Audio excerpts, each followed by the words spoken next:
Assalamualaikum warahmatullahi wabarakatuh. Baiklah, pada video kali ini saya akan menyampaikan mengenai materi pemahaman tentang peserta didik dan pembelajarannya. Sebelum itu, saya akan memperkenalkan diri. Nama saya Nita Jalis Putri dengan NIM 23345742. Pada video kali ini, saya akan membahas mengenai topik 3, ruang kolaborasi, khususnya pada tugas 3.2, yaitu menganalisis asesmen di ruang kelas. Adapun asesmen yang saya analisis yaitu pada kelas 9 sesila 1, khususnya pada mata pelajaran IPA. Dengan capaian pembelajaran yaitu peserta didik mampu mengidentifikasi pewarisan sifat. Baiklah teman-teman, di sini teman-teman dapat melihat adapun tujuan pembelajaran pada materi pewarisan sifat sebagai berikut.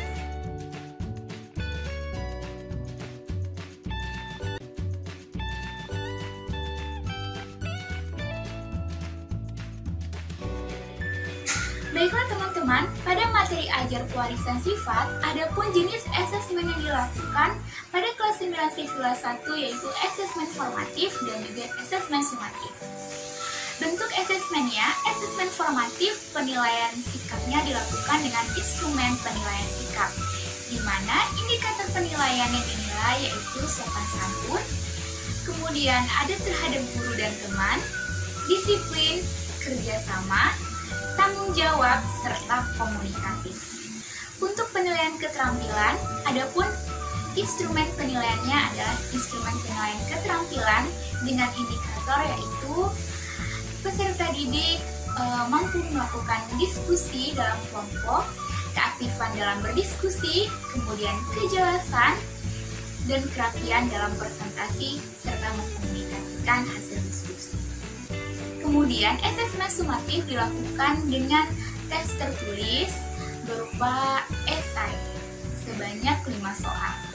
Bagian asesmen yang menunjukkan kesesuaian dengan tahap perkembangan peserta didik yaitu bagian asesmen formatif, di mana asesmen formatif ini dilakukan setiap tahapan perkembangan peserta didik. Guru memantau bagaimana perkembangan pengetahuan dan juga keterampilan peserta didik saat proses pembelajaran berlangsung.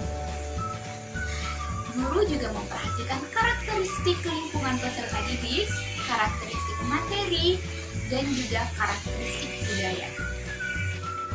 Asesmen formatif dilakukan dengan menyajikan informasi pada masalah kontekstual di RKPD. Permasalahan kontekstual ini adalah permasalahan yang sering dijumpai peserta didik di lingkungan sekitarnya. Contohnya adalah pohon mangga buah manis batang tinggi. Kemudian ada juga pohon mangga batang pendek buah asam. Hal ini dua sifat yang saling berlawanan. Apabila pohon mangga berbatang tinggi berbuah manis menyebabkan petani sulit untuk mengambil buahnya. Dan kebanyakan buah yang jatuh memar dan membuat buah cepat membusuk. Sedangkan batang mangga pohon rendah dengan buah asam membuat peminat dari buah mangga tersebut menjadi sedikit. Jadi di sini guru menuntun peserta didik untuk mencari solusi memecahkan masalah tersebut. Kemudian, guru menilai peserta didik sesuai dengan tahapan perkembangan berpikirnya. Pada menyajikan informasi, terdapat masalah awal yang sering ditemui peserta didik. Kemudian, guru menilai melalui kemampuan peserta didik untuk aktif, baik dalam komunikasi di diskusi maupun diskusi kelas. Asesmen formatif dilakukan dengan menilai bagaimana peserta didik memahami pengetahuan dan juga bagaimana peserta didik mengaitkan materi yang ada dengan Al-Quran dan hadis. Bagian asesmen yang menunjukkan kesesuaian lingkungan budaya dengan SMP IPA Asia yaitu asesmen dilakukan dengan melihat bagaimana kemampuan peserta didik untuk berpikir dan juga mengaitkan pengetahuannya dengan Al-Quran dan hadis. Jadi pembelajaran akan menjadi pembelajaran yang bermakna karena peserta didik mengaitkan ilmu pengetahuannya dengan agama. Bagian asesmen yang menunjukkan kesesuaian dengan kemampuan peserta didik yaitu asesmen formatif, di mana peserta didik dapat mengkomunikasikan pendapatnya sesuai dengan kemampuan berpikirnya. Asesmen lain yang dilakukan sesuai dengan kemampuan peserta didik yaitu asesmen sumatif, di mana asesmen sumatif ini melihat sejauh mana pemahaman peserta didik mengenai materi pelajaran. Apabila peserta didik telah mendapat nilai di atas KKM, maka akan diadakan pengayaan. Sedangkan apabila mendapat nilai di bawah KKM, maka akan dilakukan remedial dan penguatan tentang materi tersebut. Asesmen yang dilakukan dapat menjadi patokan bagaimana rancangan pembelajaran yang akan dilakukan selanjutnya.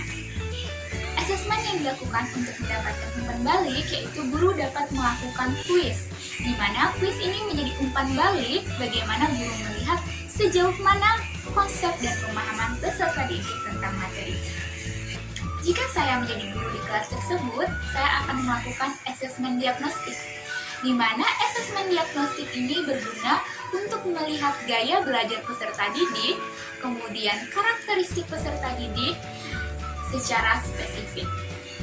Jadi, guru dapat merancang kegiatan pembelajaran sesuai dengan karakteristik peserta didik, sehingga guru dapat menyalurkan minat serta potensi yang dimiliki oleh peserta didik. Saya akan memperbaiki asesmen dengan mengaitkan karakteristik budaya dalam materi pelajaran. Contohnya, asesmen yang mengaitkan dengan karakteristik budaya yaitu pada pewarisan sifat. Pada adat Minangkabau dilarang menikah satu suku. Sedangkan untuk pembahasan biologinya, pernikahan tersebut dilarang karena hubungan satu suku itu hubungan yang masih dekat, sehingga kemungkinan terjadi kelainan genetik akan lebih besar. Jadi peserta didik dapat mengetahui budaya adat Minangkabau dengan mengaitkannya pada materi pelajaran biologi yaitu pewarisan sifat. Baiklah, mungkin hanya sekian video penjabaran tentang materi pemahaman peserta didik dan pembelajarannya. Saya Yunita Jilia Jalis Putri, saya mohon maaf apabila ada kesalahan. Assalamualaikum warahmatullahi wabarakatuh.